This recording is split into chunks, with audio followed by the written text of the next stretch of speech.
Cabin fever has many of us down, and 5G hysteria has some of us down.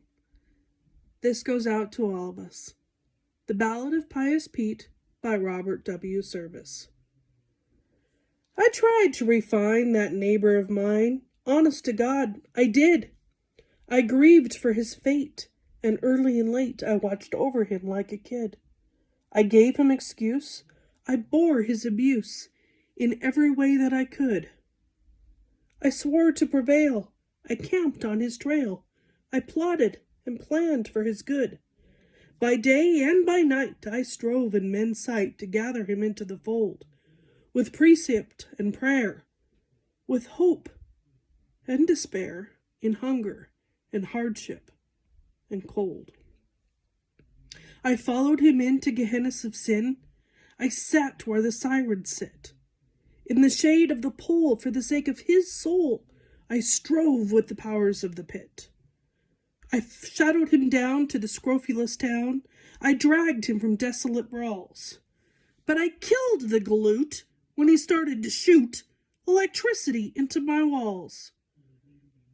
God knows what I did he should seek to be rid of one who would save him from shame. God knows what I bore that night when he swore and bade me make tracks from his claim. I started to tell of the horrors of hell when sudden his eyes lit like coals. And chuck it, says he, don't persecute me with your cant and your saving of souls. I swear I was mild as I'd be with a child, but he called me the son of a slut. And grabbing his gun with a leap and a run, he threatened my face with the butt. So what could I do? I leave it to you. With curses he harried me forth. Then he was alone, and I was alone. And over us menaced the north. Our cabins were near. I could see, I could hear, but between us there rippled the creek. And all summer through, with the rancor that grew, he would pass me and never would speak. Then a shuddery breath like the coming of death crept down from the peaks far away. The water was still, the twilight was chill, the sky was a tatter of gray. Swift came the big cold, and opal and gold the lights of the witches arose. The frost tyrant clinched, and the valley was cinched in the dark and cadaverous snows. The trees were like lace, where starbeams would chase. Each leaf was a jeweled gleam. The soft white hush lapped the northland and wrapped us round in a crystalline dream. So still I could hear, quite loud in my ear, the swish of the pinions of time. So bright I could see, as plain as could be, the wings of God's angels shine. As I read in the book, I would oftentimes look to the cabin just over the creek. Ah, me, it was bad and evil and sad. Two neighbors who never would speak. I knew that full well, like a devil in hell, he was hatching out, early and late, a system to bear through the frost-spangled air the warm, crimson waves of his hate. I could only peer and shudder and fear. 'Twas ever so ghastly and still. But I knew over there, in his lonely despair, he was plotting me terrible ill. I knew that he nursed a malice accursed, like the blast of a winnowing flame. I pleaded aloud for a shield, for a shroud. Oh God! Then calamity came. Mad? If I'm mad, then you too are mad, but it's all in the point of view.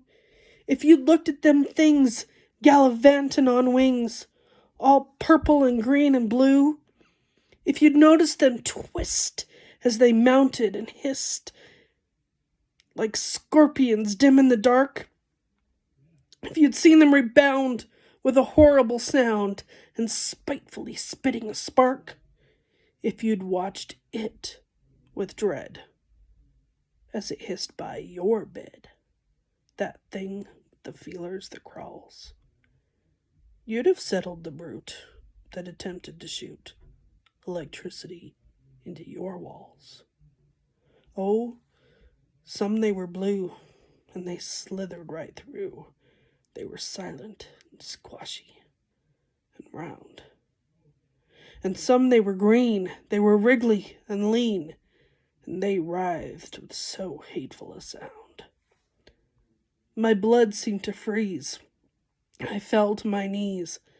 My face was a white splash of dread. Oh, the green and the blue, they were gruesome to view. But the worst of them all were the red. They came through the door. They came through the floor. They came through the moss-crevised logs. They were savage and dire. They were whiskered with fire. They bickered like Malamute dogs. They ravined in rings like iniquitous things. They gulped down the green and the blue. I crinkled with fear whenever they drew near, and nearer and nearer they drew. And then came the crown of horror's grim crown, the monster so loathsomely red. Each eye was a pin that shot out and in as squid-like it oozed to my bed. So softly it crept with feelers that swept and quivered like fine copper wire. Its belly was white with a sulphurous light. Its jaws were drooling with fire. It came, and it came. I could breathe of its flame, but never a wink could I look. I thrust in its maw, the fount of the law. I fended it off with the book. I was weak, oh, so weak, that I thrilled at its shriek, as wildly it fled in the night, and deathlike I lay till the dawn of the day. Was ever so welcome the light? I loaded my gun at the rise of the sun. To his cabin so softly I slunk. My neighbor was there in the frost-freighted air, all wrapped in a robe in his bunk. It muffled its moans, it outlined his bones, as feebly he twisted about. His gums were so black, and his lips seemed to crack, and his teeth were all loosening out. 'Twas a death's head that peered through the tangle of beard. 'Twas a face I will never forget. Sunk eyes full of woe, and they troubled me so with their pleadings and anguish. And yet, as I rested my gaze on a misty amaze on the scurvy degenerate wreck, I thought of the things with the dragonfly wings, and then I laid my gun on his neck. He gave out a cry that was soft as a sigh, like a perishing malamute, and he says unto me, "I'm converted," says he. "For Christ's sake, Peter, don't shoot." They're taking me out with an escort about, and under a sergeant's care. And I'm humbled indeed, for I'm cuffed to a Swede that thinks he's a millionaire. But it's all gospel true what I'm telling you, up there where the shadow falls, that I settled Sam Newt when he started to shoot electricity into my walls.